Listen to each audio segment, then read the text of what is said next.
মঙ্গলবার ৩টার সময় পাবনা দাপুনিয়ায় গরিব ও দুস্থদের মাঝে শীতবস্ত্র উপহার কর্মসূচি অনুষ্ঠিত হয়েছে। পাবনার নিজস্ব প্রতিনিধি জাহাঙ্গীর আলমের প্রতিবেদনে দেখুন বিস্তারিত। ক্যামেরা ছিলেন সোহানুর রহমান।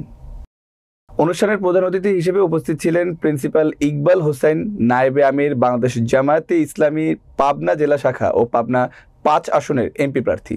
বিশেষ অতিথি ছিলেন হাবিবুর রহমান। ফারুক হুসাইনের সঞ্চালনায় শীতবস্ত্র উপহার কর্মসূচি অনুষ্ঠানে শত শত নারী পুরুষ উপস্থিত ছিলেন। ইসলামী রাষ্ট্র হিসেবে দেখলে এমন হবে যে ওমর রাদিয়াল্লাহু সম্মানিত দাপুনিয়াবাসী ভাই বোনেরা, বর্তমানে আমাদের দেশে শীত মৌসুম চলছে। এই সময় আমাদের অসহায় মানুষ, নারী পুরুষরা, গরিব, তারা শীতে খুব কষ্ট পায়।